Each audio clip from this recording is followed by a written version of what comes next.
Sabda Hidup. Para sahabat yang terkasih, saya menyapa kita semua di hari Minggu ini dengan sebuah pantun. Keluar negeri, membeli tas berkelas. Dengan tetangga, lupa oleh-olehnya. Kasih Bapa tak kenal batas, Ia mengasihi kita orang berdosa. Sabda Hidup kembali menyapa hati kita semua. Hari ini diambil dari Injil Yohanes, bab 4, ayat 5 sampai 42. Maka sampailah ia ke sebuah kota di Samaria yang bernama Sikar, dekat tanah yang diberikan Yakub dahulu kepada anaknya Yusuf. Di situ terdapat sumur Yakub. Yesus sangat letih oleh perjalanan. Karena itu ia duduk di pinggir sumur itu. Hari kira-kira pukul 12. Maka datanglah seorang perempuan Samaria hendak menimba air. Kata Yesus kepadanya, "Berilah aku minum." Sebab murid-muridnya telah pergi ke kota membeli makanan. Maka kata perempuan Samaria itu kepadanya, "Masakan engkau seorang Yahudi minta minum kepadaku seorang Samaria?" Jawab Yesus kepadanya, "Jikalau engkau tahu tentang karunia Allah dan siapakah dia yang berkata kepadamu, 'Berilah aku minum,' niscaya engkau telah meminta kepadanya dan ia telah memberikan kepadamu air hidup." Kata perempuan itu kepadanya, "Tuhan, engkau tidak punya timba dan sumur ini amat dalam. Dari manakah engkau memperoleh air hidup itu? Adakah engkau lebih besar dari bapa kami Yakub yang memberikan sumur ini kepada kami dan yang telah minum sendiri dari dalamnya, ia serta anak-anaknya dan ternaknya?" Jawab Yesus kepadanya, "Barang siapa minum air ini, ia akan haus lagi. Tetapi barang siapa minum air yang akan kuberikan kepadanya, ia tidak akan haus untuk selama-lamanya. Sebaliknya, air yang akan kuberikan kepadanya akan menjadi mata air di dalam dirinya, yang terus-menerus memancar sampai kepada hidup yang kekal." Kata perempuan itu kepadanya, "Tuhan, berikanlah aku air itu, supaya aku tidak haus dan tidak usah datang lagi ke sini untuk menimba air." Kata Yesus kepadanya, "Pergilah, panggillah suamimu dan datang ke sini." Kata perempuan itu, "Aku tidak mempunyai suami." Kata Yesus kepadanya, "Tepat katamu, bahwa engkau tidak mempunyai suami. Sebab engkau sudah mempunyai 5 suami, dan yang ada sekarang padamu bukanlah suamimu. Dalam hal ini engkau berkata benar." Kata perempuan itu kepadanya, "Tuhan, nyata sekarang padaku bahwa engkau seorang nabi. Nenek moyang kami menyembah di atas gunung ini, tetapi kamu katakan bahwa Yerusalemlah tempat orang menyembah." Kata Yesus kepadanya, "Percayalah kepadaku, hai perempuan, saatnya akan tiba bahwa kamu akan menyembah Bapa bukan di gunung ini dan bukan juga di Yerusalem. Kamu menyembah apa yang tidak kamu kenal. Kami menyembah apa yang kami kenal, sebab keselamatan datang dari bangsa Yahudi. Tetapi saatnya akan datang dan sudah tiba sekarang bahwa penyembah-penyembah benar akan menyembah Bapa dalam roh dan kebenaran. Sebab Bapa menghendaki penyembah-penyembah demikian. Allah itu roh, dan barang siapa menyembah Dia harus menyembahnya dalam roh dan kebenaran."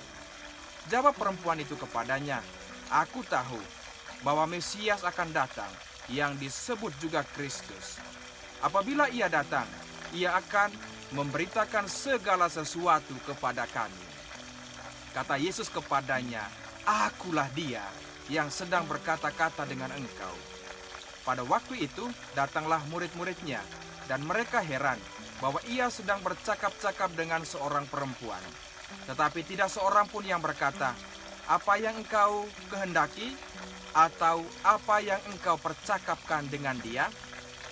Maka perempuan itu meninggalkan tempayannya di situ, lalu pergi ke kota dan berkata kepada orang-orang yang di situ, "Mari lihat, di sana ada seorang yang mengatakan kepadaku segala sesuatu yang telah kuperbuat. Mungkinkah dia Kristus itu?" Maka mereka pun pergi keluar kota lalu datang kepada Yesus.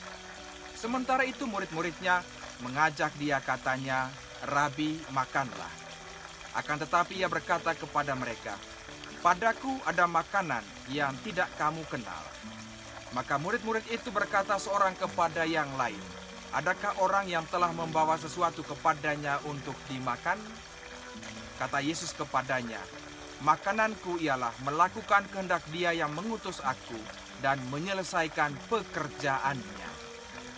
Bukankah kamu mengatakan 4 bulan lagi tibalah musim menuai? Tetapi aku berkata kepadamu, lihatlah sekelilingmu dan pandanglah ladang-ladang yang sudah menguning dan matang untuk dituai. Sekarang juga penuai telah menerima upahnya, dan ia mengumpulkan buah untuk hidup yang kekal, sehingga penabur dan penuai sama-sama bersukacita. Sebab dalam hal ini benarlah peribahasa, yang seorang menabur dan yang lain menuai. Aku mengutus kamu untuk menuai apa yang tidak kamu usahakan. Orang-orang lain berusaha, dan kamu datang memetik hasil usaha mereka." Dan banyak orang Samaria dari kota itu telah menjadi percaya kepadanya, karena perkataan perempuan itu yang bersaksi, "Ia mengatakan kepadaku segala sesuatu yang telah kuperbuat." Ketika orang-orang Samaria itu sampai kepada Yesus, mereka meminta kepadanya supaya ia tinggal pada mereka, dan ia pun tinggal di situ 2 hari lamanya. Dan lebih banyak lagi orang yang menjadi percaya karena perkataannya. Dan mereka berkata kepada perempuan itu, "Kami percaya, tetapi bukan lagi karena apa yang kau katakan, sebab kami sendiri telah mendengar dia, dan kami tahu bahwa dialah benar-benar juru selamat dunia."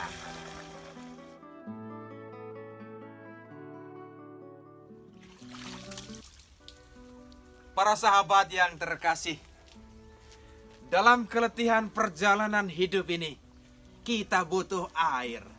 Seperti kalau kita makan, itu kita butuh air.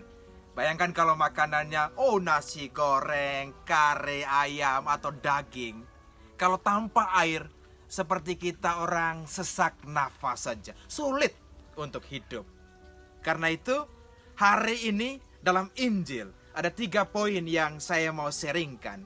Yang pertama adalah air hidup kekal, yaitu Kristus sendiri. Air yang Tuhan Yesus berikan, itu tak kenal musim, apalagi musim kering. Kasih-Nya itu senantiasa Dia pancarkan kepada siapa saja, orang baik atau orang tidak baik. Karena apa yang diberikan, air kehidupan itu dari atas salib. Karena itu dalam gereja muncul sakramen. Dari lambungnya keluarlah air kehidupan bagi kita semua. Karena air yang Tuhan berikan sungguh-sungguh memberi kehidupan baru bagi kita semua. Bagian yang kedua, untuk merasakan air kehidupan itu, orang berdosa juga dipanggil untuk masuk. Itu merasakan minum air yang Tuhan berikan. Seperti kisah tadi, bagaimana perempuan Samaria itu yang tidak punya hubungan dengan Yesus seharusnya, tetapi bagaimana keselamatan ini diberikan untuk semua orang, termasuk orang berdosa. Di tempat sumur Yakub itu, perempuan ini sudah merasakan bagaimana Tuhan menyelamatkan dia. Proses yang tidak mudah dengan percakapan yang begitu manusiawi menghantar perempuan Samaria ini mengalami Mesias secara baru. Karena itu, ayat 29 tadi, bagaimana kemudian dia tinggalkan tempat itu, pergi ke kota untuk memanggil yang lain, untuk menceritakan apa yang dia rasakan. Siapa air kehidupan itu? Yaitu Kristus sendiri. Karena itu, bagaimana arah kehidupan itu setelah dia bertobat? Ada sebuah perubahan, tidak hanya untuk dia, tetapi juga untuk orang lain. Menjadi pewarta. Tuhan tidak melihat siapa kita, latar belakang, perjalanan, kegelapan hidup kita masa lalu. Tetapi ketika kita bertobat, kita dipakai oleh Tuhan untuk pergi. Pergi kemana? Pergi ke segala tempat untuk memberi air ini kepada sesama. Bagian yang ketiga, para sahabatku yang terkasih. Injil tadi sangat jelas. Yesus meminta, berilah aku air. Ingat perkataan Yesus di atas salib. Aku haus. Tuhan haus.